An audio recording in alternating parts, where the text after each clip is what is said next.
Let go.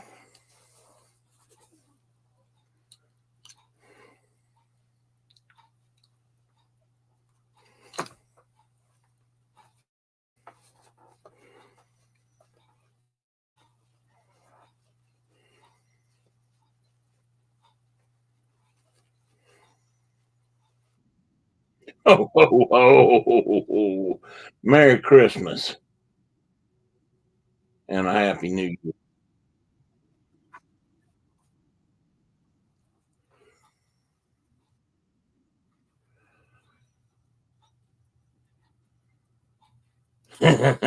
Hi there, Mike Cabral.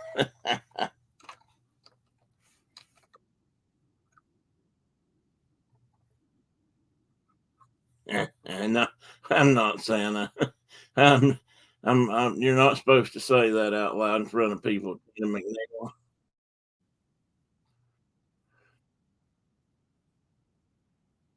We have it's in our Santa Claus contract. We do not admit that in public at any time.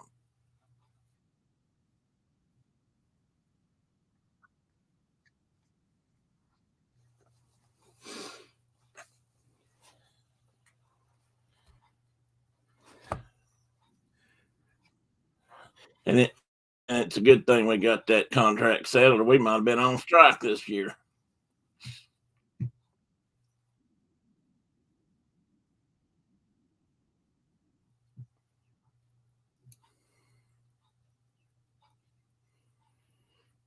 So, how are you folks? Mike, are you knee deep in snow?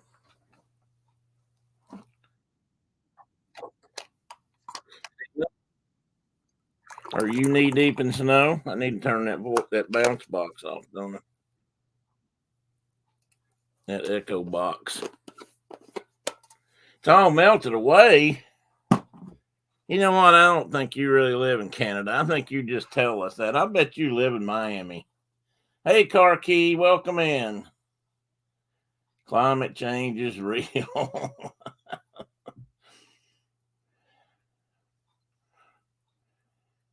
Diana G is in the house.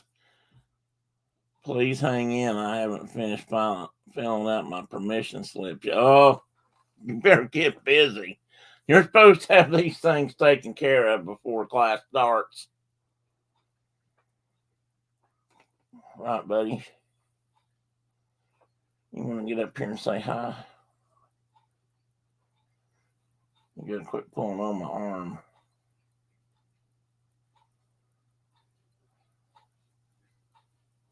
I fibbed you today. I said you might be getting a Christmas present, but it wasn't for you. I found out it's for your cousin dog, Eva. Don't look at me like that. Mom bought it. Carol says hi, Teddy. You want to stand up and say hi to Carol? Come here. Hey, come here. Stand up.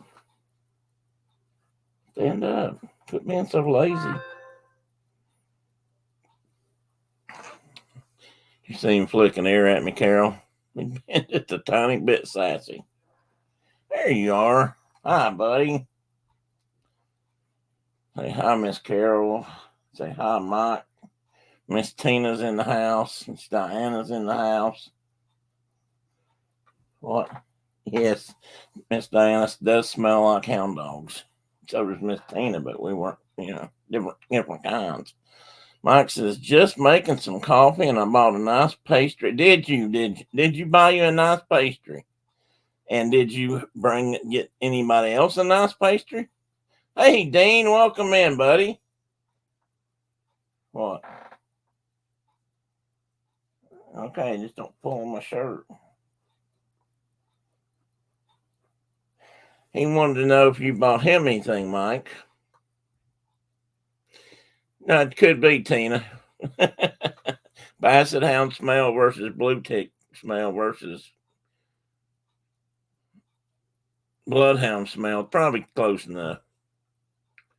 Oh, you bought enough for everybody. Well, that's about time, Mikey.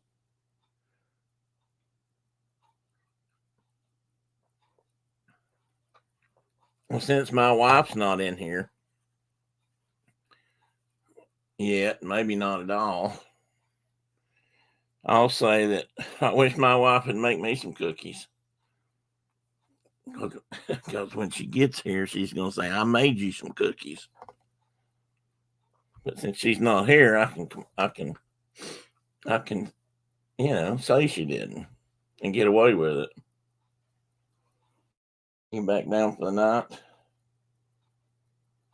He sure looks sleepy, Carol. I don't know if he's going to get back up. Brenda, please, can you make Tim some cook? Thank you, Mike.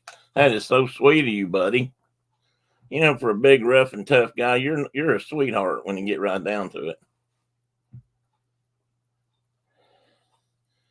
I saw a turkey leg shaped cookie cutter. Oh, you did? Oh, Dean, we should have got one of those. I've got, and I won't be able to find them. I thought they were laying right here on my desk. As if I could find anything laying right here on my desk. I've got two from, maybe I showed you those. I got two from Death Wish Coffee. One's a lightning bolt, and the other one looks like a mug. You'd think they would have sent me something that looked like a skull, but they did not. Oh, and mail them to you. I don't think that's going to happen, Mike. I'm pretty sure they just passed a new law about sending cookies over the border. Cookies can be sent north over the border, but not until after the first of the year. So Christmas cookies, I'm afraid, would not get there in time.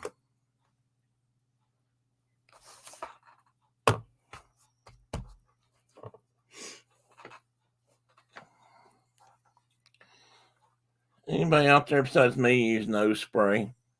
This is a test. Who knows the difference between this one? Let me see if I can get it. Wow, I can't even line that up. Come on, focus. Well, let's pretend you can read it. And this one.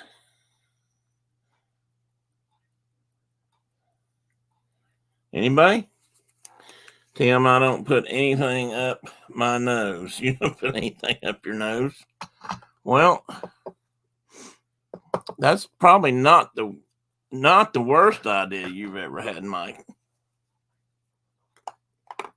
And I'll tell you why here in a minute. I'll give everybody a chance to, think why they what the difference might be.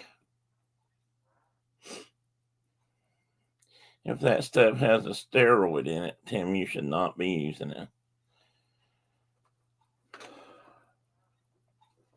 Mike, I'm 67 years old.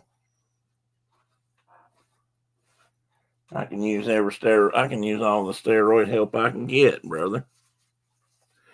Oh, yes, after 2 weeks ago when my husband almost bled to death, we used nasal spray. Ah. Dead or do now? Well, here's the difference in it. This one, I don't think this has a steroid in it. Pretty sure it doesn't. This one is your basic rock stock Afrin, from the grocery store, wherever else you want to, you get that kind of thing. Amazon, Kroger. That's better. It's not. They're not a sponsor. This one, on the other hand, which appears to be the same bottle, is not Afrin, even though it says so on the label. I know what you're thinking. Why would it have the same label on it? Well, here's why. This one was empty of Afrin, and because I am my father's son, they're both the same. They're actually both the same height, Tina. Let's see. They're exactly the same bottles. But see, this one has a red knob on the top. Because, as I said, Nobody knows the answer. Very good, Dean. Very good. And mark Dean up for an extra cookie tonight in the mail. This one has glasses cleaner in it. You know, to spray on and clean my glasses. Because, as I said, I am my father's son. And these have a great little misting spray nozzle. Perfect. And they still work after you empty them. So why would you throw it away? Why not reuse it? Recycle this product for something else. Like your eyeglass cleaner, which might just happen to come in a quart jug, which, you know, is too big to. But what you don't want to do is need to use nose spray. Reach for this one, grab this one, and put it up your nose. Because what happens when you do that is your sinuses begin to open up from here to here, and it feels like you're on fire from, you know, here to wherever they come out in your throat. And burns like, pardon me, ladies, hellfire and gentlemen. And it takes you a while to get over that. Perhaps if you had a bottle full of saline solution, perhaps not. But that was before it had a red top. Now you know why it's got a red top. Try to warn me from picking this up and putting it up my nose.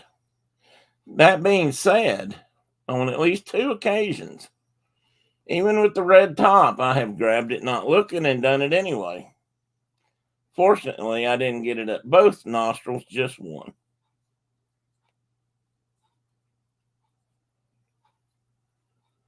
Oh, he did. Seriously, Tina, that's true?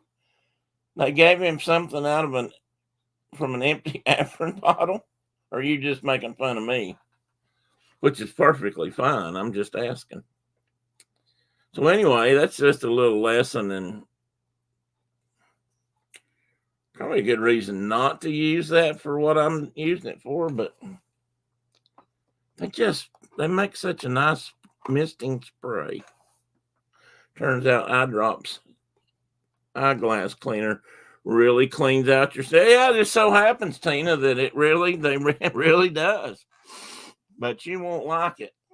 It's not a fun kind of cleaning out, you know. Even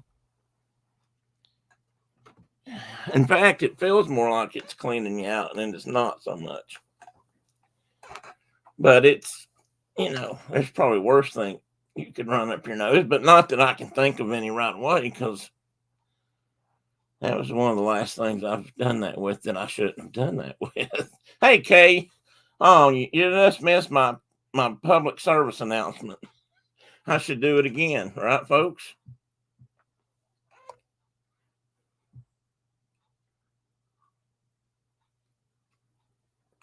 I don't see anybody jumping in there to say, yeah, I should do it again, or no, you shouldn't. So I'll just run with that. I really thought my wife might be here tonight. She's not here. It's why I say that.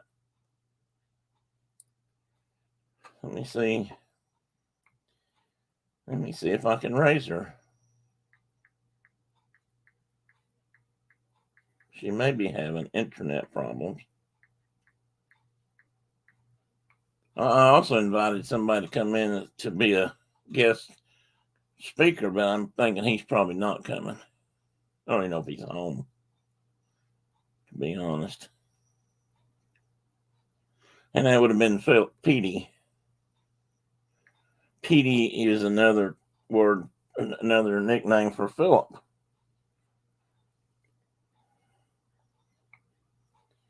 He got that nickname. I believe he got that nickname from a combination of 2 things. We always initialed everything when we worked down at the Jet Center on all of our check sheets. We initialed, unless it required a full signature. And of course, my initials were TP, and so I got called TP some. And we had other ones, different initials. And Phil's were, of course, P and D, so he got called Petey. And playing softball, it was easier to yell, "Hey, Petey," than it, so it became sort of a nickname. And his middle initial is E, so somehow that came out to be Petey. I'm not exactly sure how that played into that, but you would like to hear the story, Carol? Okay, well, let me tell you what I had asked everybody was if they knew the difference between this Afrin and this Afrin bottle. And the moral to the story is, if you're going to put eyeglass spray in this Afrin bottle, don't put it up your nose and mark it red so you try to remember that doesn't belong in your nose. Only this one goes up your nose. Whoops. Because I reuse things, because that's what I grew up being taught to reuse everything that's reusable. My dad didn't throw anything away if he could help it. And nails out of boards came out, and if he could straighten them out enough, he reused them. I think we've talked about that before. So anyway, don't. I had to paint one red, so I'll try not to spray it up my nose. Phil E became PD. Well, PD, just P in the letter D, and that became PD. So it just sounds like PD. But it's actually PED. But I think it kind of became PDE, so that was PD, if that makes any sense. Your work name is Catwood. That makes sense. I get that. All right, these were first initial, last. Ours were like that too. Okay, actually, now that you mention it, unless of course your name matched somebody else's, and then if you were the last one that came to work there, then you got something different. I had a friend of mine who still had her maiden name, and she'd been married for 10 or 12 years. It was too much trouble to change it, apparently. Well, it might be suspect, Tina, but you got to remember the class of people you were dealing with there. You were dealing with aircraft mechanics who, we could come up with all manners of things like that. I mean, it just happened. Oh, Teddy left. Well, he may not come back tonight. Mine was 30A 674. All numbers and letters, you mean? I've been out and hear people call Catwood out. Your family didn't get it. Makes perfect sense to me. That's true. Look, Carol, and such a nice person. I mean, she sees the beauty in Tina's old name. Well, number, excuse me, her lovely number.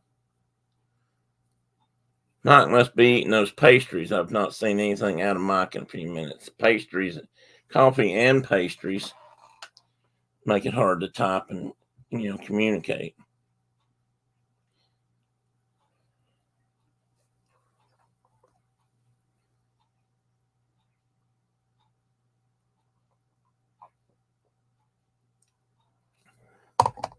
So anyway, that's kind of how it turned to Petey. Mark still calls him Petey. Mark didn't even work there. But somewhere along the way, Mark picked up on the fact that I called him Petey somewhere. I mean, I call him Phil most of the time, but there were moments, I'm sure, when I called him Petey too, and Mark heard me. So after that, he called him Petey. And still does. Well, there she is. Now, we don't have to talk about cookies, okay? Everybody, no cookie talk.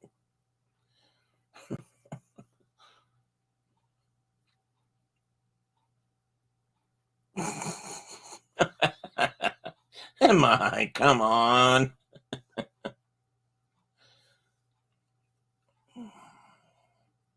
I didn't really say she didn't make me any. I just said she can make some. I said she can make me some. I'm getting so far. I'm at my mother's right now. Oh, yeah, she had cataract surgery.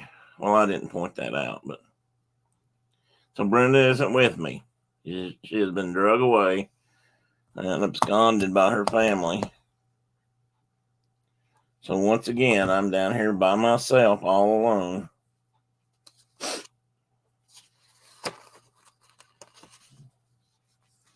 Defenseless. I don't know what I'll do if I get a burglar in the night. I don't know what they'll do either, because there sure as hell ain't nothing here for them to take.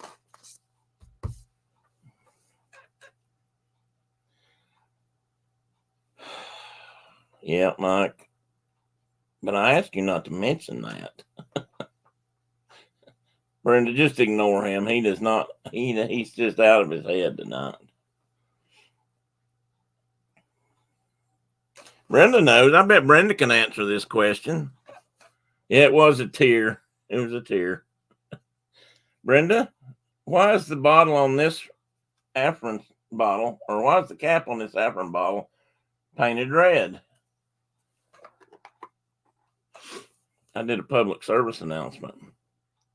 I hear you're going to bake dozens of cookies for Tim. A little bear, Bird told me. I can't trust you guys for nothing. You just give away all my secrets. It'd be okay if I wasn't in here, then she'd think she really needed to make me some. Yes. Come here, you get up here and be quiet for a few minutes. We're gonna have a show and then we'll go upstairs. Okay? Okay. Come on. Yes. Nothing else happens around here till about 9:30 as far as you're concerned. Tell everybody what happens about 9:30. So yeah, that's when I get my nighttime treats. Me and sister.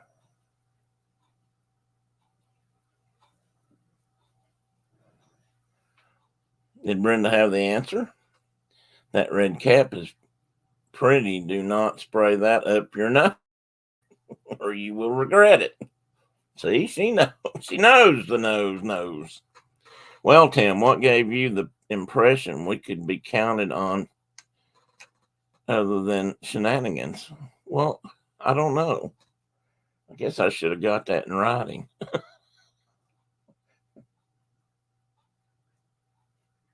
Maybe Santa Clauses aren't the only ones that need a contract. I didn't say that. I'm not a Santa. Maybe Santa Clauses aren't the only people that need to have a contract. Don't worry, Mike. I don't think Brenda saw your comment about cookies, did you, Brenda? No, I didn't say that at all. Ha ha ha ha. Teddy is telling you that Mama is not home and he's worried about her. Well, he is. There's another one who's worried. Difference is Teddy will welcome her home. Her little girl cat upstairs will not welcome her home. Her little girl cat upstairs will be mad as hell at her for several days until she gets over it. She does not like it when her mama leaves town and is gone for several days. Although I'll have you know, she's warming up to me, Miss Brenda. She got in bed with me this morning, and I didn't know what was going on, and I felt something, and there she was pushing her head up under my hand so I could scratch and pet her head.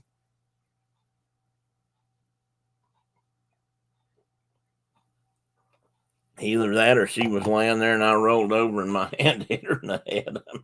I guess that could have been that.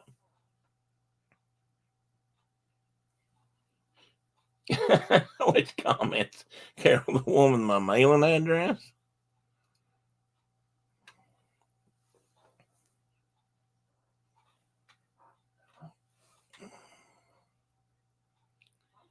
Yeah, he knows, but they know their mama's not home. Don't you? Yeah. Yes, you do. Yeah. They don't. Neither one of these cats will try to go out. They won't even.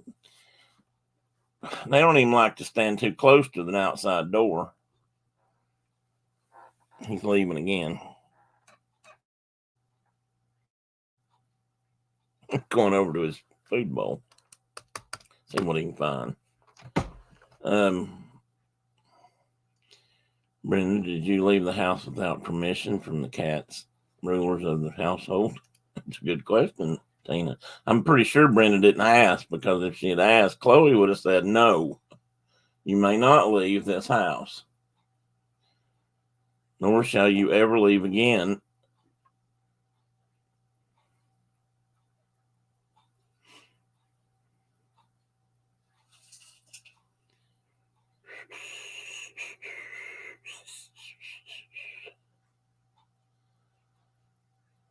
I had to talk to Chloe 2 days before I left so that she would know what was going on, but she will still be mad at you. Yes, she will. She's kind of ornery like that.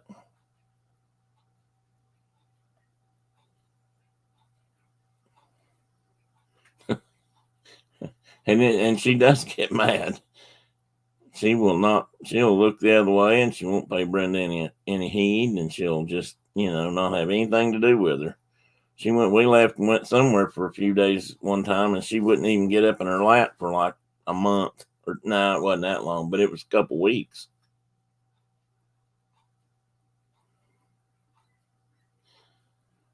Brenda, has your mother gone to bed, or are you still graced with her presence?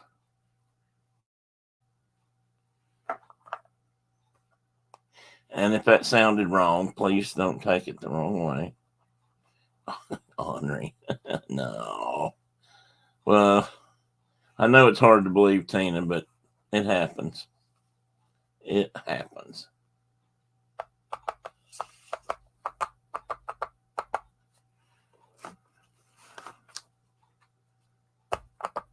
Well, last time I talked to Mr. Zorns, and we'll find out, maybe we'll get an update Saturday, but I think it may have snow. I saw something in a Wyoming paper today that I get email that said something about they were wishing for a brown Christmas this year. I don't think they want snow. They'd rather see the dirt. Yeah, she is one to hold a grudge for a fact. And you'd think she would be grateful. I mean, we gave her a great place to live. Sure beat the heck out of the back of a pickup truck.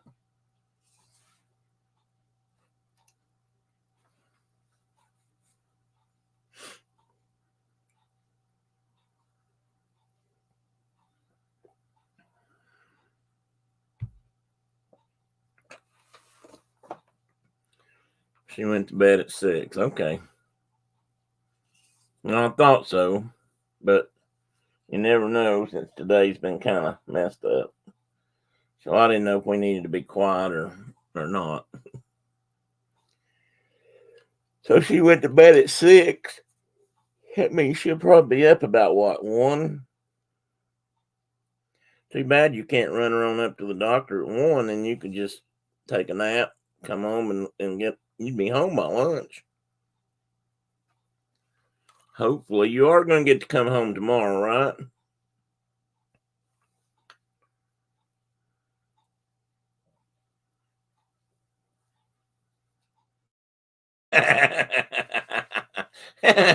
Tina, that's very well said, because you're right. Most times that is exactly what they say. We need the moisture. But after this past winter, they've had plenty of moisture this year. I think they look at it kind of like we won't need any more for a little while. But I think they're going to get plenty. They've had some rain too this year, so they've had lots of water. The river was up for a long time down in front of Marks, and that's a rare thing. and his irrigation ditch was flooded. Their basement was flooded for. I think he told me he had to replace the sump pump because it was running constantly and burning out. Either that or he had to put a second one in. That's what it was. This year he had to put in a second sump pump because he couldn't keep his basement pumped out. Tim, Brenda's coming home tomorrow. Go to the grocery store and get supplies for the cookies. Oh, Mike, you don't know how, but I wish I could. I don't have any transportation. We had a busy week yesterday. We did a peek of the market fundraiser at the Cadet Armory.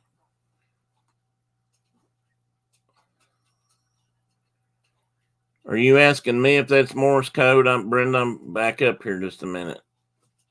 Did I miss something? And then Mike said they went to the fundraiser for the Cadet Armory. And she said, oh, you didn't have to say it like that. That makes everybody in here think I'm a needy. Yes, dear. Yeah, I hope they do too, Mike. What is that, an annual thing? Don't worry, Mike. I've stopped it before I left. Wait, you stopped what?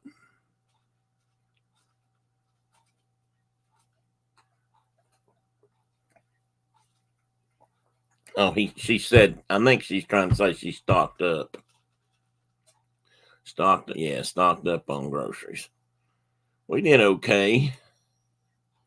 Carol, so today I had to go drop off donated produce to a food bank. Oh, well, that's good, Mike. Half of us are wives, Tim. We know you're needy. Hey! That's just uncalled for.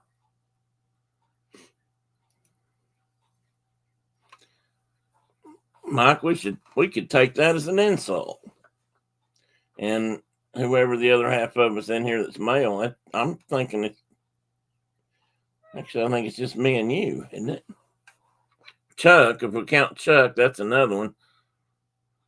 What was Chuck's response to that? Hey, buddy. Maybe she's talking about you. And you are needy.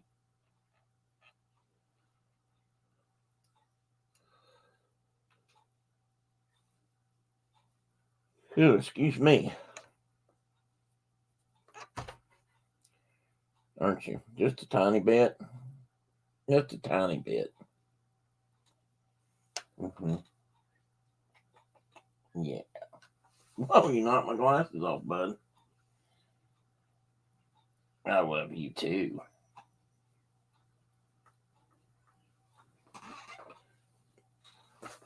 He sure would like to get a treat out of that. When we go upstairs, I'll give you something. I'm tired and arguing with Diana and sleeping on the couch. I give in. Oh. You're tired of it. You're tired of arguing with Diana and sleeping on the couch. Well, Tim, you did spray no glass cleaner up your nose. That does seem like you need some supervision. Take that. Tina says he's watching hockey, but he admits he's needy. Now, you caught him when his guard was down. Watching hockey, that don't count. Oh, thanks, Brenda. Just take right up for me.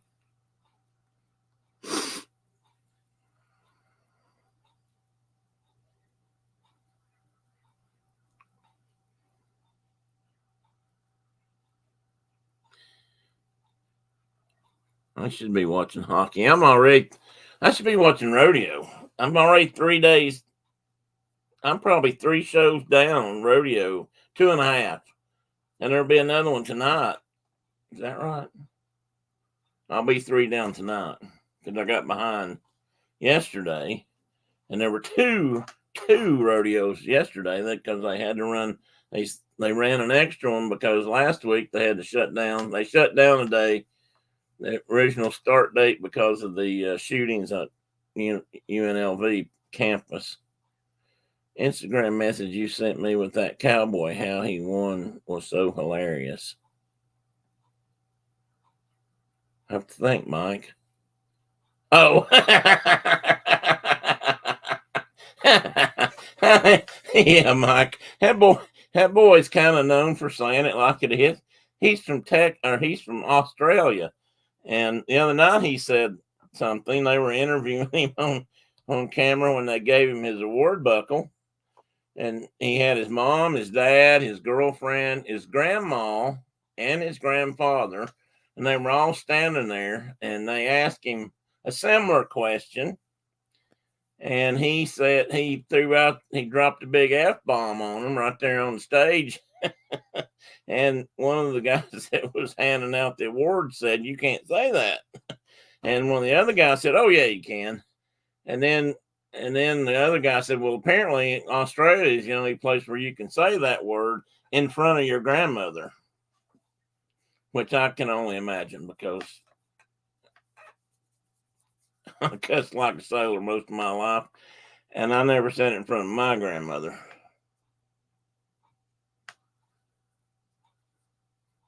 but that one surprised me a little bit, Mike.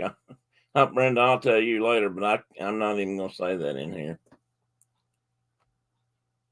Oh, commercial break. Okay, that's fair then, Tina. If it was commercial break, yeah, it was crazy, Mike.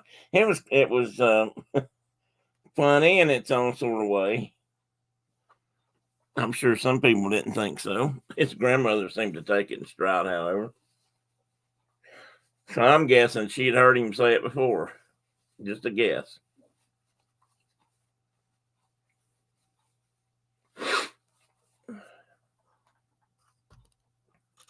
Been kind of a crazy rodeo.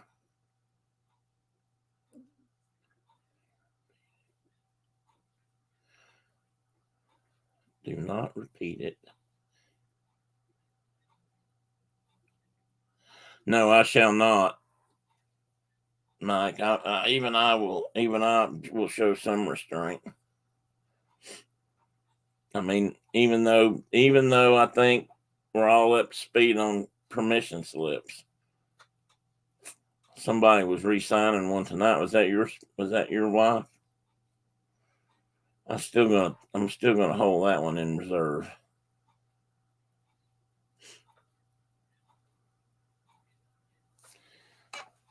I was going to do another public service announcement today and talk about the annual catastrophe that's known as men wrapping gifts. And I had some really funny ideas, but I didn't hear them all. I did hear what he said. You told me. Oh, I probably did tell you, but that's different. I can tell you.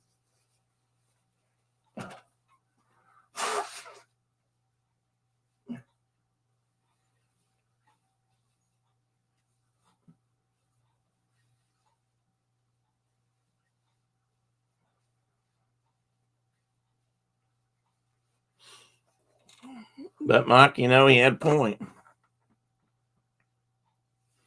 Because what I was going to do was, if you're like me, and I guess I'm only talking to Mike here, but there's certain things about wrapping gifts that some men, I'm going to say most men, don't do well. Wrap gifts is one of them. And it looks like such a simple thing, And I'm pretty sure that is the very reason. First off, if you're a man and you got to start wrapping, you need to clear away. You need to have a nice, clean, uncluttered work table like mine. And this is uncluttered because if it wasn't, there'd be more stuff on it. That's how you can tell. So one of the greatest inventions that, and they probably deny this, but I suspect that a man created this for his own sanity. Is this gift wrapping bag? At least that's what I call it. Now, some other people might call it some other kind. But well, and look at this one. It just so happens to have my best friend's name on it. So, as a male, this lends so many opportunities and stops a lot of heartache and indigestion. Because if you have a gift, and I just happen to have one right here, although it's not really for Brenda, but we'll ignore that for now. You can just, instead of having to wrap it up and try to make it look pretty, because we all know that's not going to happen, is you can put it right down in here, and you can take some of this here tissue paper. In this case, I have a nicely colored holiday red, or poinsettia red, perhaps. Now, you can just wad it up and throw it down in here, but you got to put enough in there to cover the box. So if you don't have a lot of it, I've been working on this for years, trying to figure out how this was done, and just a couple of days ago, I learned. You take this and I'm going to do this wrong. You find the middle, and then you take that middle and that's not right, is it, Brenda? I've already forgot how. Well, I'll just do it like this. You pull it down through your hand like that, and you put it down in here around the bag. And it's supposed to fit down in there better, and spread more like poinsettia leaves maybe. And the point is, you're not supposed to be able to look down in there and see what's in there. Now, that's often been my problem, because usually it's exposed, because it shows. So we'll take that out for a minute. So here's another point. I actually saw this on the internet yesterday. You can do this too. You can get you a piece of wrapping paper, which I have right here.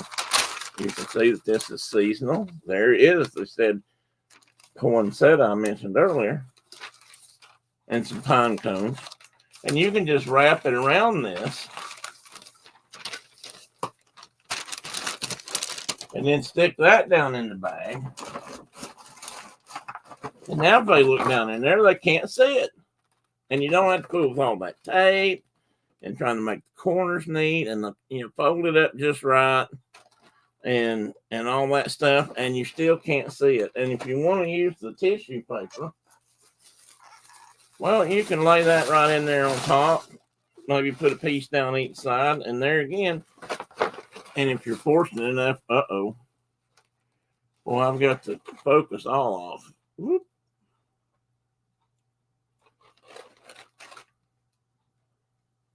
Come on, focus.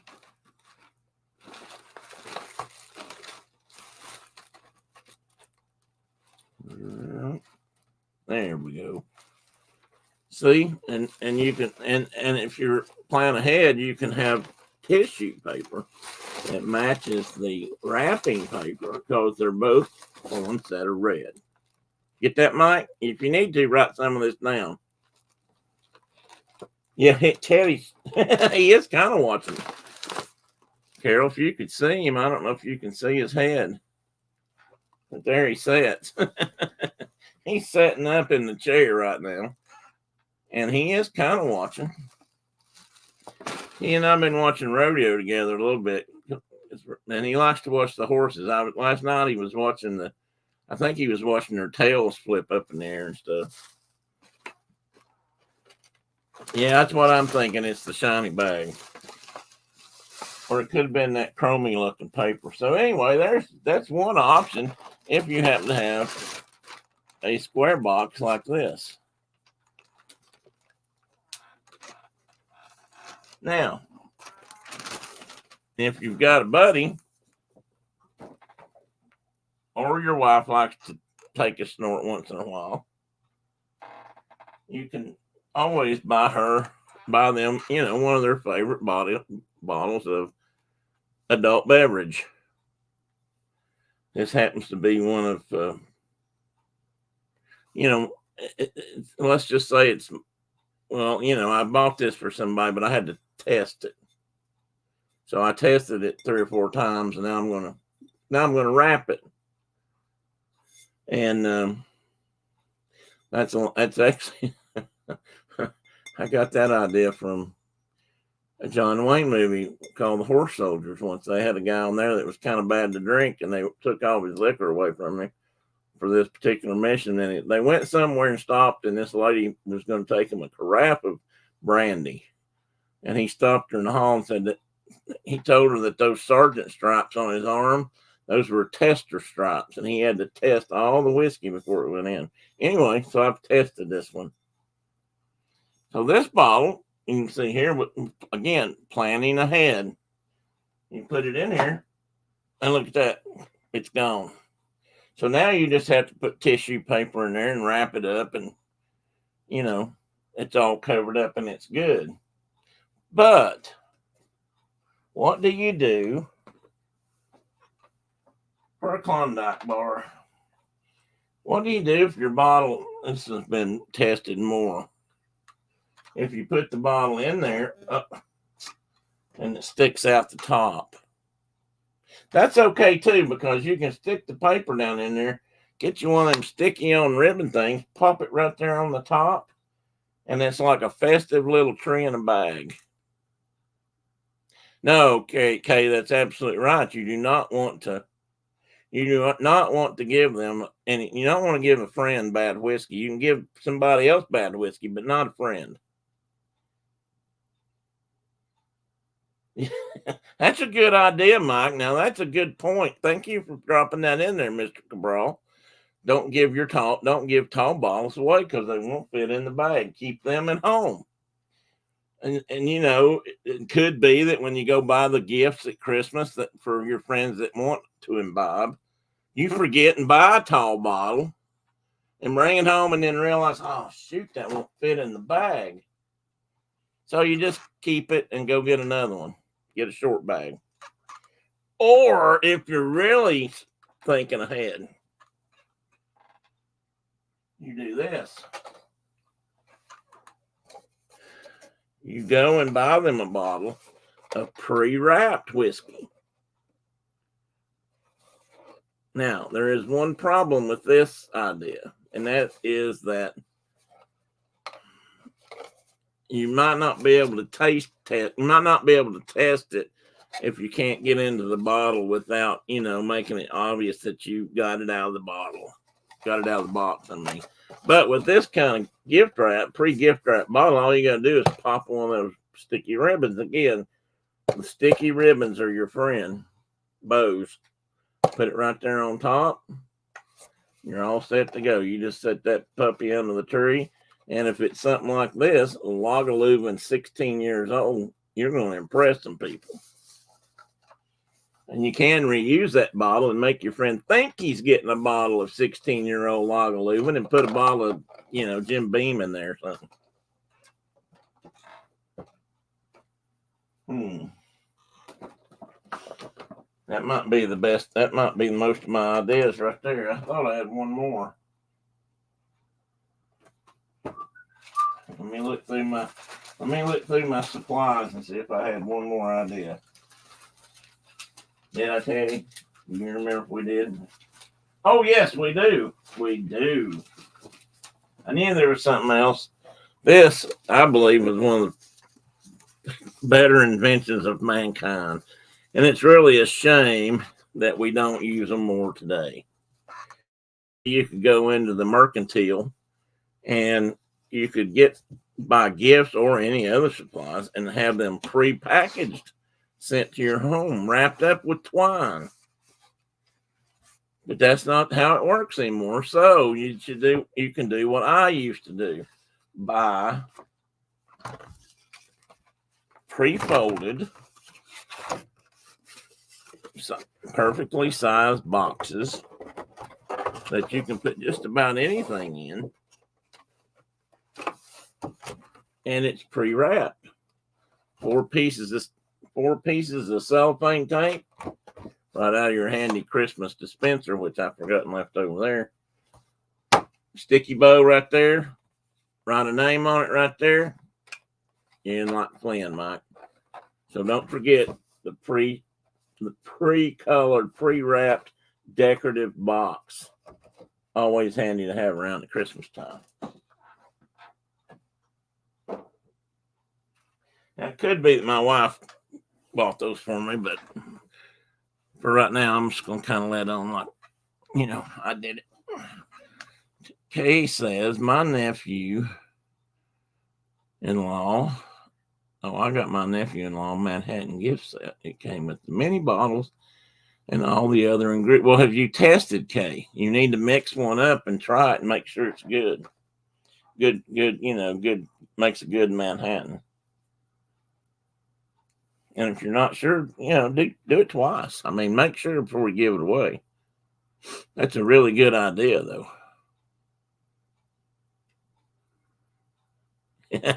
Did you say that already, Mike? No, or you're talking about the bottles. Mike said, great minds think alike. Oh, wild turkey 10 high. Now, who's getting that for Christmas? I kind of like wild turkey, especially the 10, what is it? That's Wild Turkey 101. Maybe that's it. 101 proof. 101, proof. For a higher proof whiskey, that used to be pretty tasty, and it's kind of smooth. Yeah, okay, I thought so. You need to test. I mean, if you test all that kit to make sure, then you can just go buy him another one. But at least you'll know that the first one was good, so therefore the second one should be also.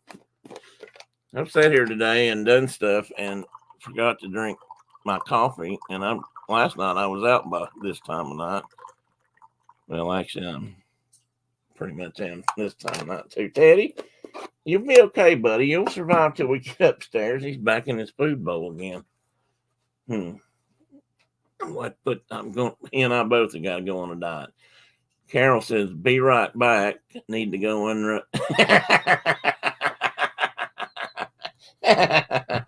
and just remember, Carol, you learned that right here. Tell you what, I must be lying or something. My nose is running. It's not grown, but it's running like a sugar tree. That's such a good idea, Carol. Well, I was referring to the not smooth wild turkey. Oh, okay. Actually, you know what my favorite wild turkey is now, Tina? Oh, I left it in Wyoming. Is Matthew McConaughey has a bottle that they call they don't even call it wild turkey. It was made for him by them though, and mixed and blended to his liking. And he told about it on Stephen Colbert, I think, one night several years ago. Oh, what's that called?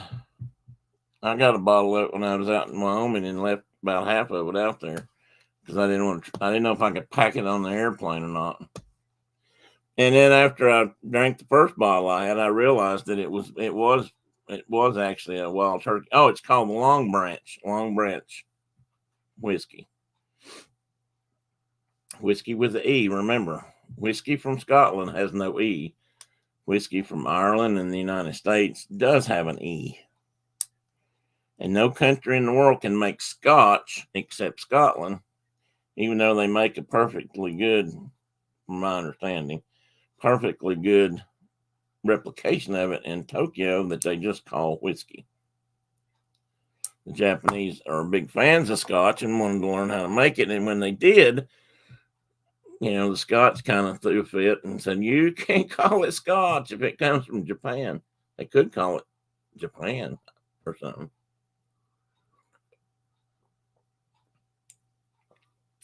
So anyway, the Long Branch Matthew McConaughey version is pretty tasty. Tim, you are secretly Santa giving away your wrappings. Shh, Kay, I'm not allowed to say that.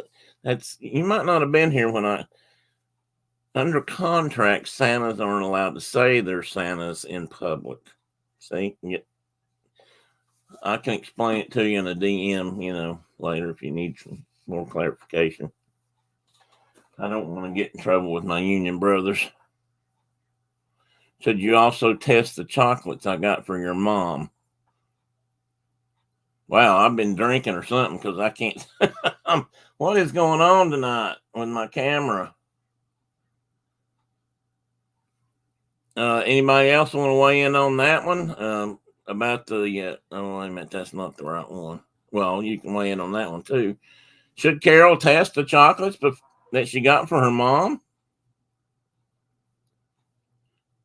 Yes, we're friends. I am friends with Santa, but I'm not saying I am a Santa or am Santa. No, I'm not. Even though I do like cookies, and I'm not that crazy about milk, but it's in the contract.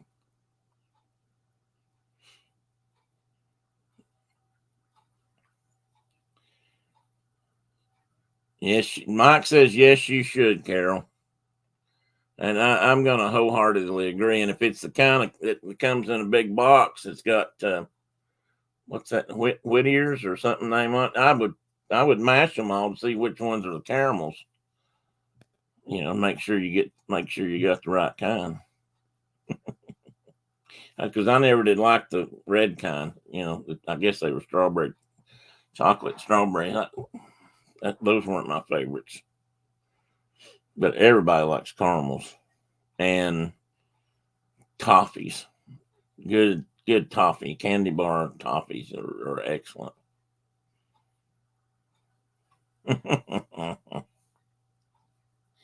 If she asks why one or two are missing, you tell her you're making some quality. Yeah, that's right. Hey, Mike, see, you understand, buddy. He put the right words. I mean, he made it sound official. You tell her you're making sure quality control's there and that they're working. That's exactly right, Mike. Thank you. Thank you.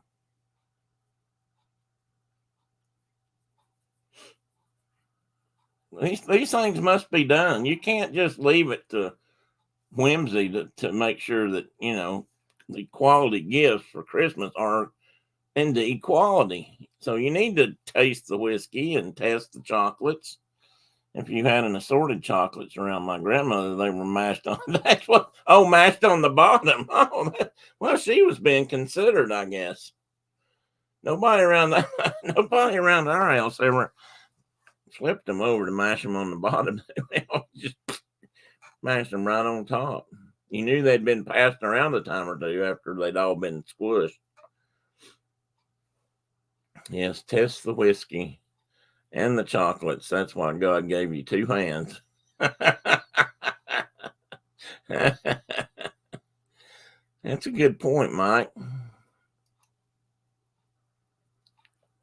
You have to be careful though, Mike, because I know a guy I used to work with him who would tell you if you handed him this, say you were at a festive gathering, and you handed him this, he's just liable to do this and then toss this little item, this closure device, into the trash can. And when you'd say, "Hey, why'd you do that?" he would answer something like, "Well, you can't put it back in once you take it out. You can't drink it with it in the bottle." And he was right, actually. He was kind of bad for that, though. He didn't hesitate to help you empty anybody's bottle. He was a good friend like that. Have a funny story on him. Might not be as funny here since you guys don't know him, but they went to a big party one Christmas. One of the coworkers that was well off, let's just say, had a big one, decided she was going to have a big show off or big house party kind of thing, and do a little bit of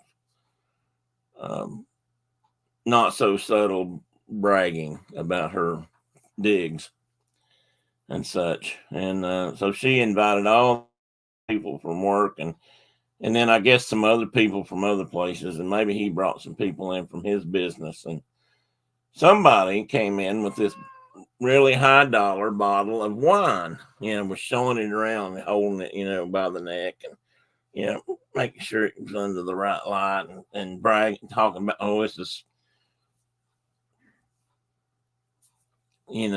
muscadine vine from 1926 or something. Well, it was a good year.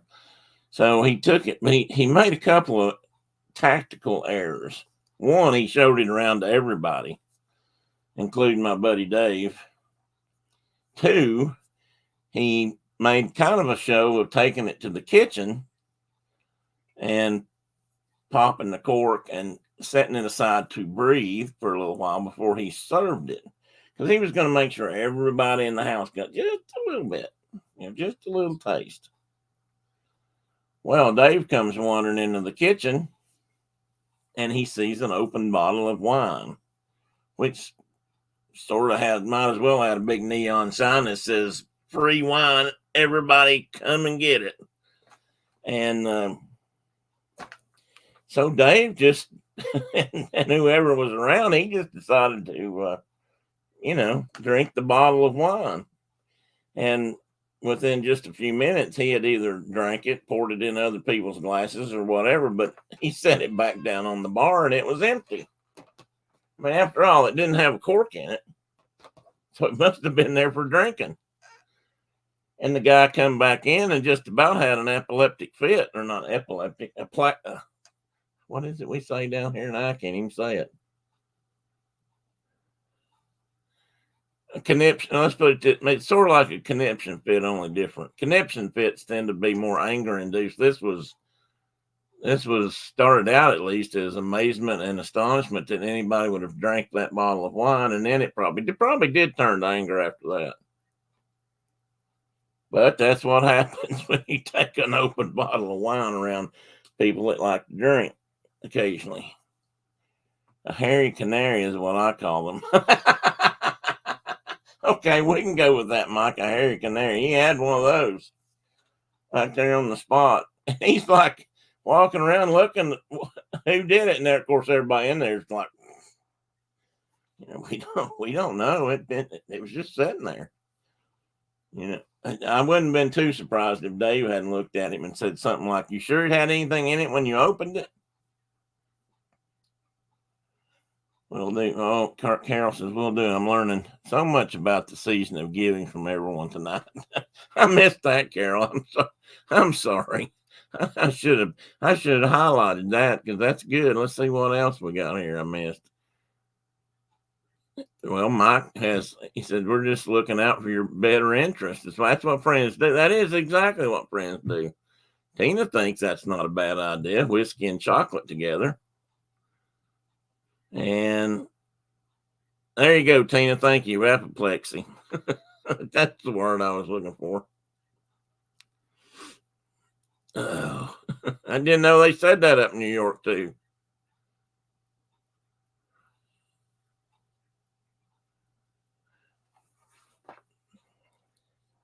So that's just, these are good Christmas ideas to bear these in mind. And, the next time you're in a pinch to how to wrap something or what to get somebody, think about your old buddy Tim and what he would do.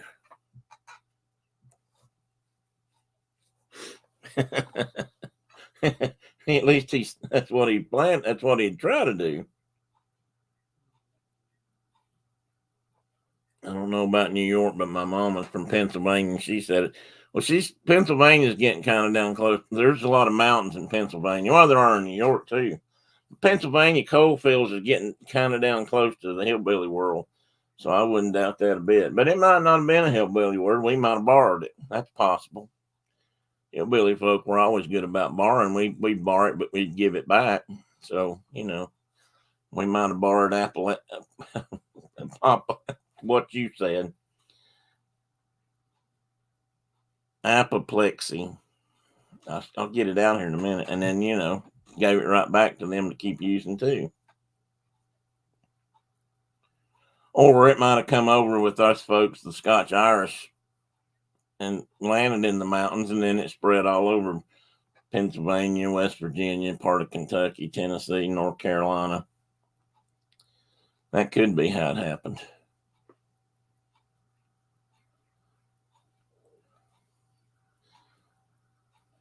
What do you think, Brenda?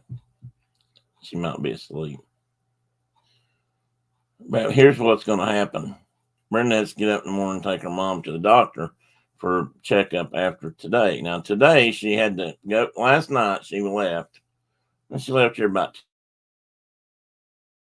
city and was going to stay with her mom so that they could get up at dark 30 this morning, and her mom had to be at the hospital at the eye hospital by 7, I think it was. And then she would have her surgery. It was supposed to take 2 hours, and then Brenda waited on her and then brought her home.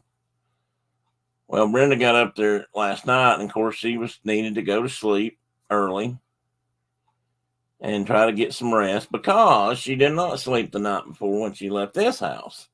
So she basically fretted all night long here while I tried to sleep for her, but apparently it didn't take on her end.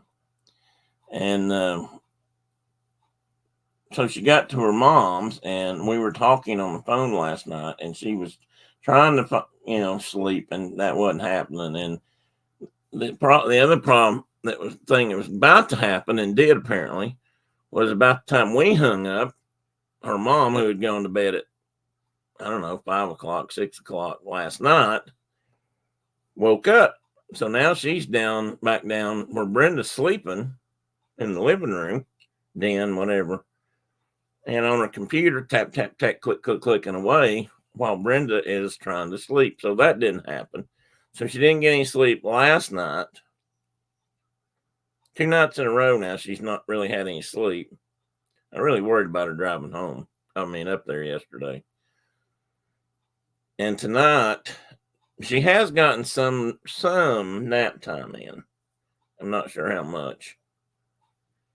So tonight, she has to try to go to sleep again and get up in the morning and try to take her mom to the doctor. And then she gets to come home. And we're really ready, aren't we, Teddy?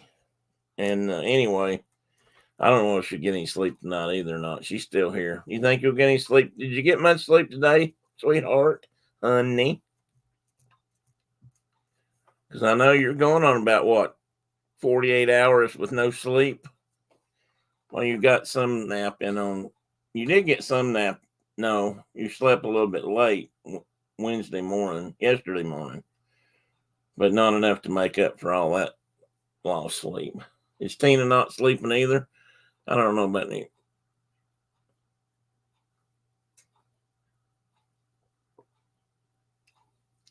Tina, you're not getting any sleep either? I missed that. Oh, maybe that was supposed to be for Brenda. Oh, speaking of that, I meant to. Did you guys all see the notice from YouTube today or yesterday that came out that says we can now put anybody into timeout for up to 24 hours. Put user in timeout. Hide user on this channel. Remove as standard moderator. Blah, blah. Remove pin message. Go to channel. So I'm afraid to touch it, but I'll do it to Brenda. That way, if I do cut her out, I can put her back in. It says put user in timeout. So oh yes, look at that. I don't. You guys can't see that, I guess. Well, some of you can. But it gives me a list now. It says 10 seconds, 1 minute, 5 minutes, which appears to be the default because that's what it's marked. 10 minutes, 30 minutes, 24 hours. 24 hours. I'm going to see how long it takes me to get timed out of other people's dreams. Streams, I bet you meant. Oh, last week you didn't get much sleep either, Tina. Sorry to hear that. I probably did. You might have mentioned that last week, but okay, he's not getting any sleep either. What's going on, guys? Nobody's sleeping. I can try. I'm sleeping. I'm actually sleeping pretty good right now, all things considered. And honestly, unlike me, it's very, very unlike me. But I could probably even. I'm going to choke on this one. I could probably even sleep, till noon if I needed to. Yeah, it's been in beta for a few weeks, but now it's open season. I did not know that, Tina. See, I don't keep up with all the rules like I should. But I was I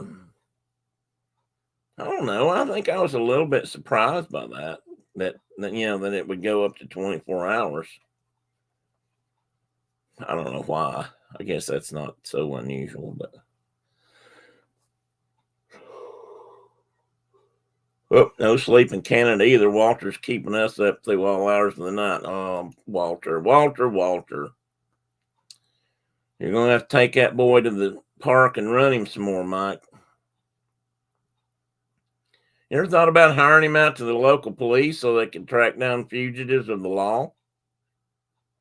Kay only sleeps about 3 hours a night. Some not at all. Some not at all. But it has been that way for years. I went through a lot of that before I left work, Kay. And I'm not sure Brenda or I either one slept at that time. I wasn't. Some nights I'd do good to get an hour sleep, 2 hours sleep, and I'd have to get up dark 30 and get to work. And I felt like, pardon me, bloody hell again for all day long. And I because I was hurting and I couldn't get comfortable, and I just, there was just my mind was running crazy at that point in time, and I just really had a hard time getting as much sleep. It has finally gotten much better after retirement.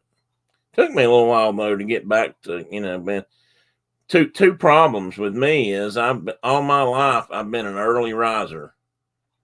When I was a little kid, my mom used to practically beat me to go back to bed, or she'd make me lay down with her in her bed, and if I moved, she was going to bust my butt, that kind of thing. She didn't want to get up that early. So I carried on the rest of my life, and I had jobs that required me to get up dark 30. I delivered newspapers, and when I was in high school, and so I would have to get up at 4 or 5 in the morning. I thought maybe earlier some mornings to deliver like Sunday morning papers, because everybody expected that paper to be on their doorstep way before church time. So you had to, if it wasn't out there on time, people started calling. I'm telling you. So and the papers were huge, they were thick. That was the day of the week. Wednesday papers and Sunday papers used to be real thick, full of ads, full of everything. All the any editorial, everything was in there. And so it would take me extra long to fold them up or roll them up so I could deliver them. And I didn't throw them. I didn't get to ride down through there just flipping them out in the yard. I had to put them in boxes or take them to a porch. And I had one of the longer delivery routes. It went several miles. And so, I got up early on those mornings. And a lot of times I would come home and dump my paper bag and all my stuff. And I'd hop on my motorcycle and I'd be gone for I'd take off and go riding if it was a nice morning. And that went on for quite some time. And then I had other jobs where I had to be at work at 7. My Coca-Cola job was at 7. Did I ever tell you guys I work for Coca-Cola? Don't drink that product anymore either. Just put that out there right quick. Please, Mike says, I'm going to say maybe that's police have been using German Shepherd pups that just got some new ones in training. Yeah, but they still can't out-sniff a bloodhound. They're good for finding things. They're good for drug sniffing. They're good for cadaver sniffing, but there ain't nothing out there sniffs like a bloodhound. They're supposed to have more olfactory receptors than any mammal on the planet, I think. Carol says she has to get up early so I can enjoy my morning coffee in peace. Well, see, that's another. I used to do that too, Carol.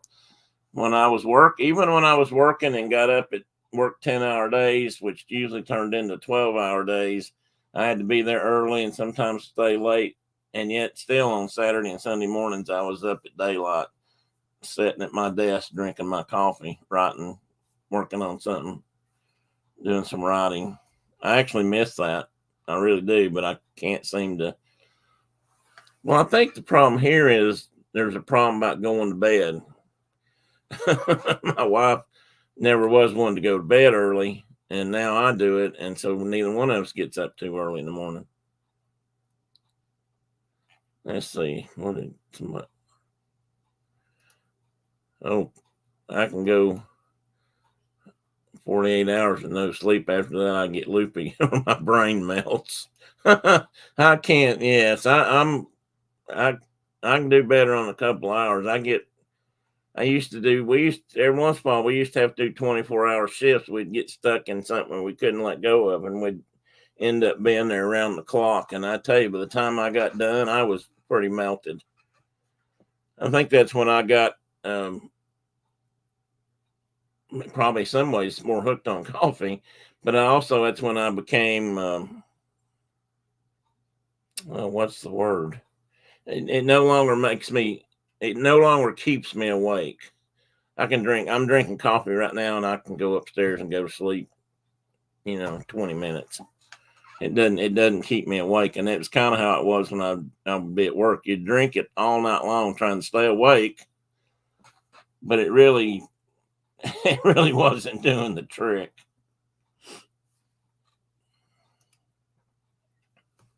Brain melting is probably more accurate, Kay. I'll have to keep that one in mind. But that's good. My favorite time of day is daylight, is sunrise, and I guess that's whether I have any DNA or not. That's the Indian in me, I suppose, because most of the natives in this country didn't necessarily worship the sun, but they would pray to the sun as it came. They'd say a morning prayer facing the sun. Let's put it, and their lodges very often face the sun, so they get that morning light and morning warmth if they needed that too. And it was just, I've always been that way. I always loved to get up in the morning, and I used to drive home from Florida. We'd leave at midnight. Of course, I wasn't by myself. I had a co-driver, and we'd swap off. But we'd leave Daytona Beach at midnight and drive to Johnson City. And it was about a 12-hour drive, and we'd just go straight through and get here. But I love to drive the shift when the sun came up, because that was when I was absolutely been up all night, but still feeling my best. But I was very young and dumb back then, so 18, 19, 20 years old. You can do a lot of things back then that I can't do now, unfortunately. I wish I could sometimes.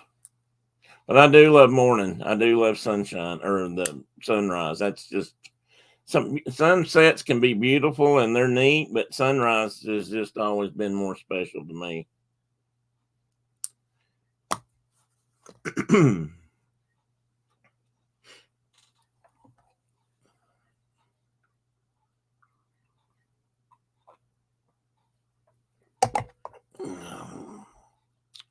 Anybody know if Dean's is? I don't know if he's still in here. Anybody know if Dean's going on tonight at 9?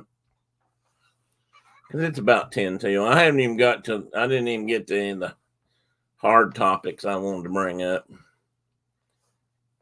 And maybe since it's close to Christmas now, I won't get to them till afterwards. But right now, they seem to be more pertinent. I know that there's probably a lot of folks in here who don't agree with some of my maybe most of my politics or my religious beliefs or any of that. But there's so much stupid stuff going on right now. It's unbelievable. The wars, plural, the battles within this country with people and human rights, I feel like choice, what I do consider as health care. This deal with this lady in Texas kind of has me torn up. Does this mean we aren't going to find out about the nutcrackers? Oh, yes. Well, we can talk about the nutcrackers because I've seen several things now about gay nutcrackers and how people are selling nutcrackers, some nutcrackers that are sold with rainbow flags and in the rainbow colors, and obviously shilling for the gay side of life. And for some reason, now, and they're sold right alongside, standard age old nutcrackers in their top hats and their uh, suits and their soldier outfits or their tuxedo looking things. Nobody has stopped making old fashioned regular nutcrackers, but somebody has started making gay nutcrackers, and now that's become a big issue because people are getting online and on the news and on the radios and on talk shows, and they're raising hell about why they're being forced. These gay nutcrackers are being forced upon them. But nobody has passed a law that says you have to buy a gay nutcracker. Nobody. Thank you, Tina. I mean, you can buy any nutcracker you want, and if you happen to like red, white, or you happen to like the rainbow colors, buy the nutcracker that has the rainbow flag, and get you a red one over here and a white one over here, and get whatever you want. I saw a lady just raising hell on a talk show this week about nutcrackers and how this was just an abomination. And the whole time I was sitting there trying to think who was forcing this lady to buy gay nutcrackers. I mean, nobody was making her buy one. You don't have to take one into your home. You don't have to do anything. You can just ignore it and go on and get the one you want. Or maybe you don't have any nutcrackers at all in your house, but you just don't want to see it on the shelf. And if that's the case, I'm sorry, but I think it's none of your damn business. Pardon me. It's been a bad night to cuss. I'm sorry. But I don't understand some of these things. I mean, it does baffle me and boggles my mind sometimes why we have to get in everybody's business. Why everything that happens in this country has to be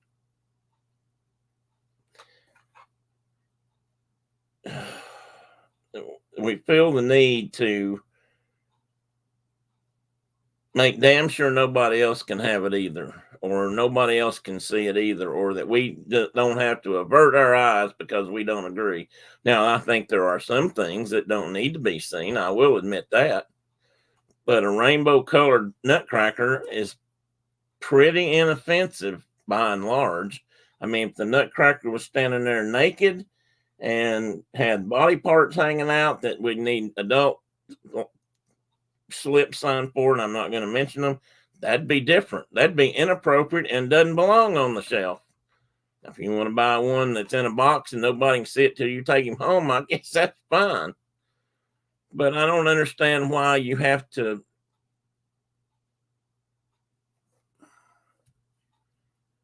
I don't know. It's like I mean, you can have black nutcrackers on the shelf, and I've heard people complain about that kind of stuff.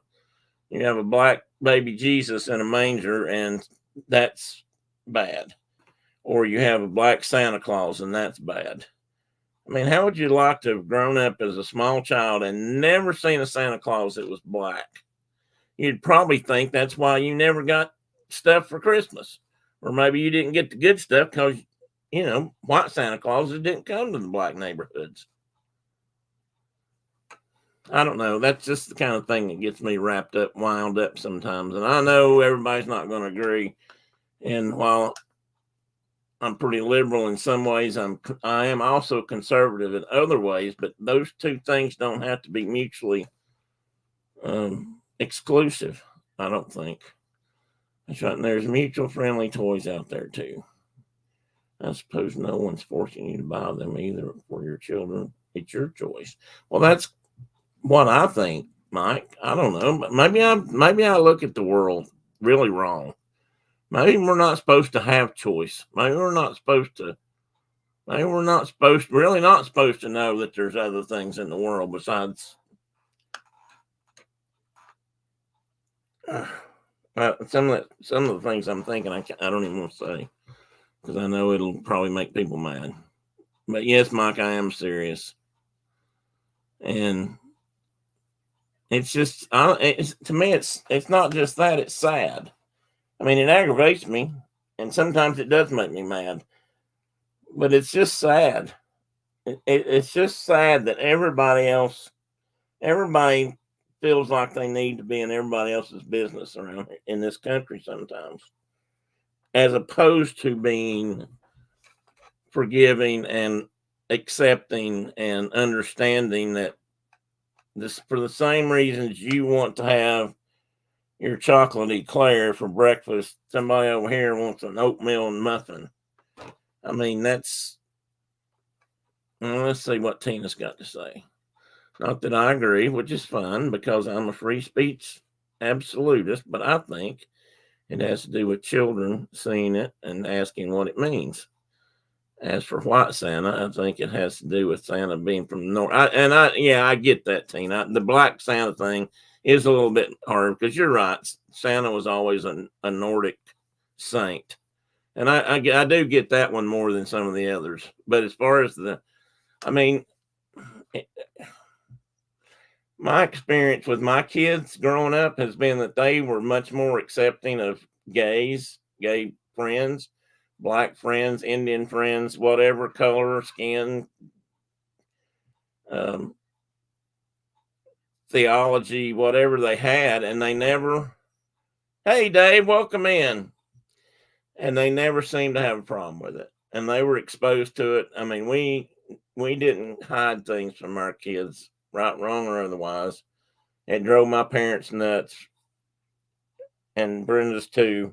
But we wanted to give them a chance to see and express and know what things are out there, not hide it from them until they got to an age when they suddenly decided, oh, that's wrong, and I hate it now because I didn't know about that growing up. Cultures. And did I miss one, Tina?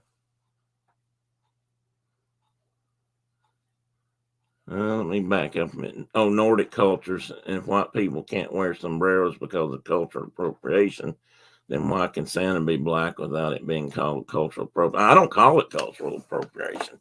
I think it gets on TV that way, but I don't think near as many people say that as gets let on. I really don't. I've never heard anybody say it. I've never heard a Mexican say it, and I've been around a few.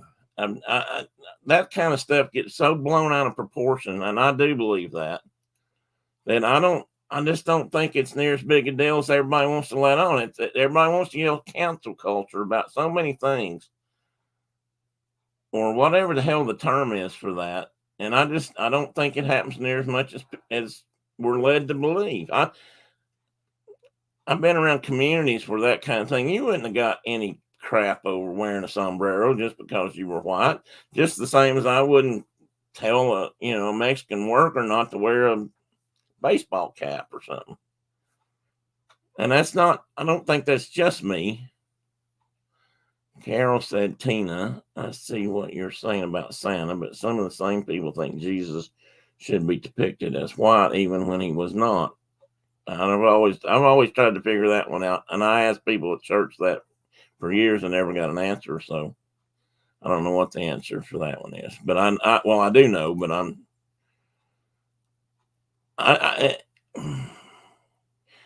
Tina, I just think you should say wear a sombrero if you want to. And if somebody doesn't like it, to hell with them. Because it's none of their business anyway. And if you don't want to wear one, don't. I mean, I don't own one. I mean, it's not like everybody has one. But I know what you're saying. And I know I know that gets bandied about. But in the real world, I just don't think it's near as common as some people lead us to believe it is. And I know I missed something. I missed one of Tina's comments, or maybe that's this one. Oh, that's the one I read. Okay. Mike said, I have a friend that has Black Jesus on his wall in a photo, and I don't think anything's wrong with that. It's what they believe. That's very true, and that is fine. I don't know if I just got a note from somebody or what that was. That's only because people doing the painting white. That is right, Tina. You're absolutely correct. And those paintings came out of Europe for most of Christianity. And that's what they got painted. But it has led people to, that's the image of that has been spread around the world. And some people take that to be reality. Some people know better. Hey, Blue Nose is here. I haven't seen you in forever, buddy. Good to see you. I was thinking about you the other day. I was watching something about orcas, and I thought about you. It was a show, and I don't know the name of it, but I was thinking about, what you'd have to say about that. Good to see you. Okay, and Tina said, I know, Tim, but it's becoming dangerous to do things that some people, yeah, both sides of the fence. So, that's not one-sided. And if we weren't firing people up about it, I have to wonder, would it be that way? I don't know. And it's not just one side doing it. People on both sides do it.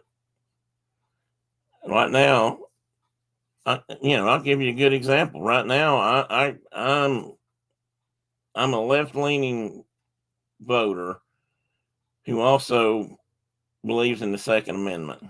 Now, some people would tell me those two things don't fit together, that somehow that's not right, that can't happen, but it does.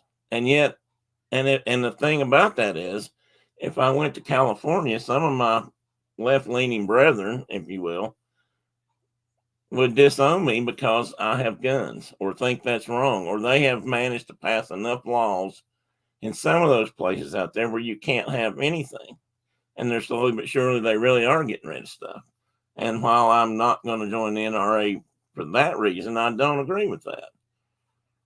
So it, both sides are going, there's an extreme on both ends of that spectrum now that didn't used to be that way. Oh, they were probably out there, but they weren't nearly as vocal. They weren't nearly the internet and 24/7 news and cable networks and the internet streaming. Everything wasn't out there that allowed people to all the extremes to show up in the middle like we do today. And I think that's part of the problem. I didn't know, and maybe I shouldn't say this. Sometimes I let my mouth overrun, but school shootings are horrible, and they have become such a big thing. I can remember a time when we had a school shooting in my school, and nobody knew about it. Never made the news, never went out past our town. Now, everybody knew it in the town. It was on the news. But it didn't get picked up by everybody in the country. So when it gets spread, and it was still wrong. Please don't think I'm taking up for that. It was terrible. And it happened to a good friend of my dad's, so it was close to home. But the thing is, that sort of stuff had always gone on. Beatings or knifings or gun shootings did happen before we knew about major public school shootings. But now we know about everything, and we hear them all day long and all night long on the news. If you sit there long enough, you're going to hear every horrible thing about either side of the political spectrum that you can come up with. And then some of it doesn't make any sense. And I don't know. I think there's got to be a better way. Tina, you and I don't agree on a lot of things politically. And by politically, I mean probably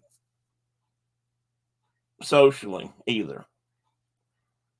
But I bet that you and I could sit down and talk about it.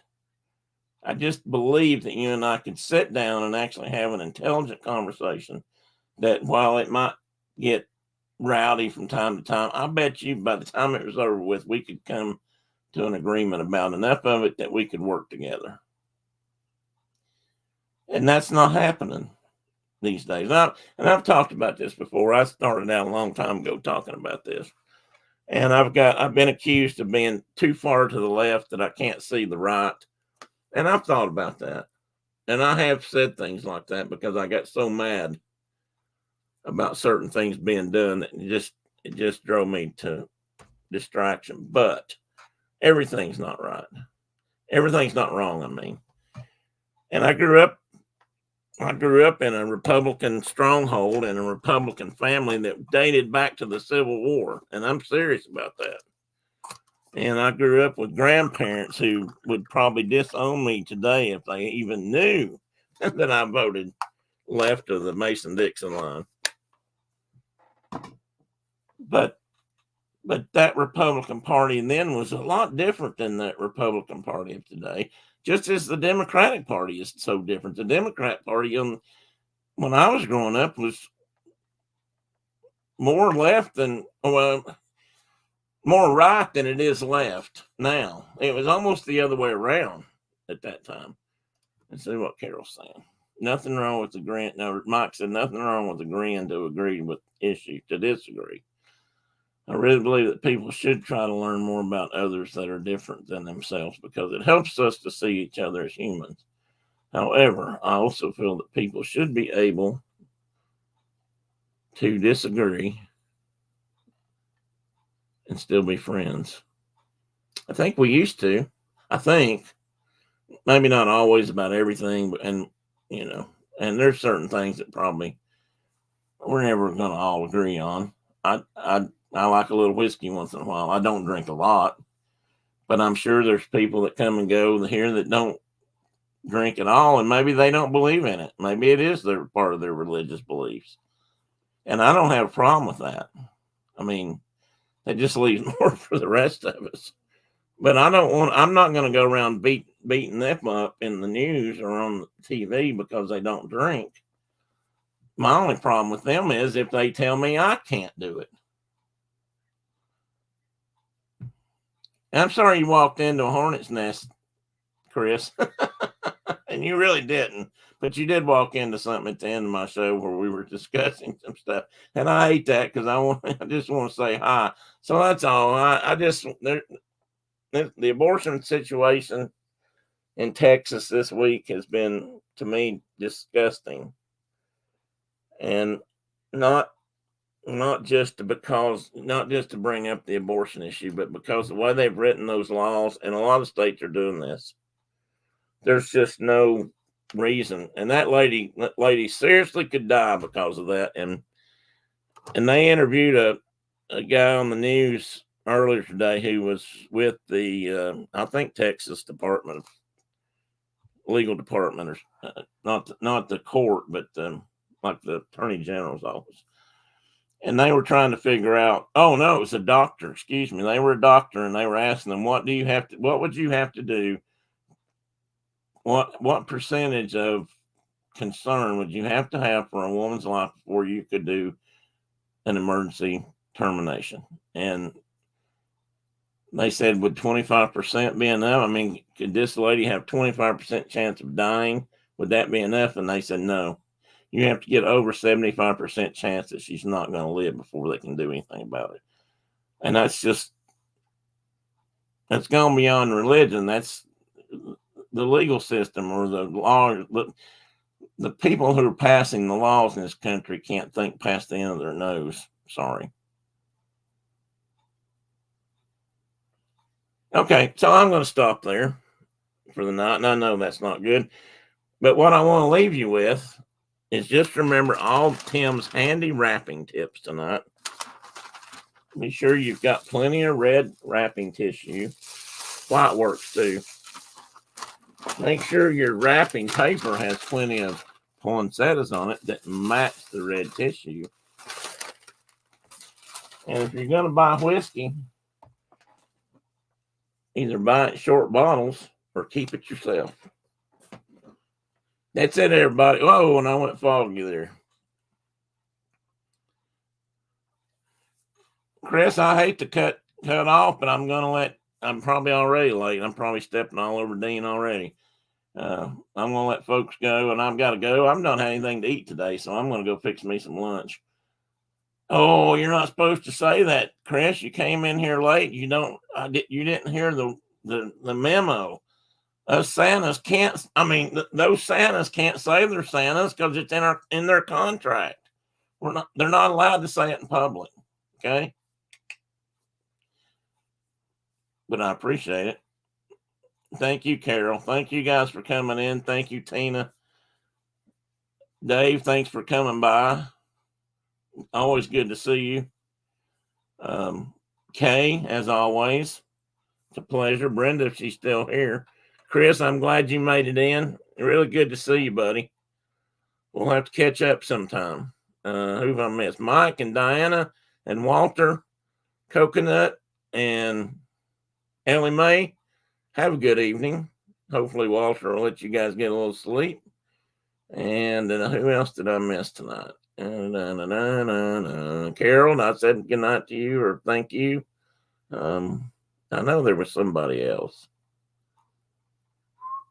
Wasn't there? I've gone way back up the list and I don't see anybody, so maybe I'm not. Tim, don't forget to replace that missing whiskey with a little water. Oh, Carol, that's a good idea. Thank you for reminding me of that. I actually saw somebody do that one time. I actually knew somebody that said they did that. They said it worked. My camera's goofy tonight. They said that works better with vodka, though, because you can't tell it at all. Hey, Dave, welcome in, buddy. You just caught us as we're heading out the door. Well, thanks for popping in, Dave. Good to see you. I'm sure you're not freezing down in Florida unless you've gone to Michigan for some unbeknownst reason. Carol, that is also assuming you do remember to put the cork back in it and actually use it for it. What is going on here, guys? That's better. A little better anyway. I don't know. I didn't used to do that. That's a new camera. It's a little chilly. Is it down below 70, Dave? I'm sorry. We all hate to hear that. It's in the 20s here and probably colder in Canada.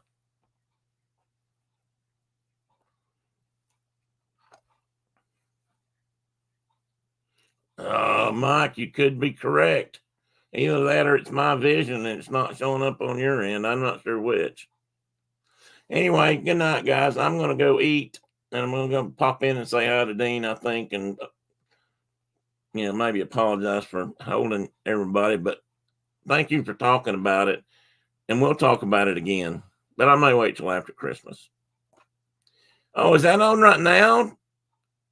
Chris, I missed that. Hopefully that'll be on Disney Channel repeated or Hulu. Because I meant to watch that and I forgot all about it. Too much on TV right now to keep me up. I got rodeos to watch and Disney 100 to watch. And Teddy, were you stretching, bud? You ready to get up and go upstairs? It's about snack time. All right, guys. Thanks for coming. Love y'all, and I appreciate you being here. And I appreciate you being friends. That's what I want this to be about, if nothing else. Friends. Good night. About to lose my voice.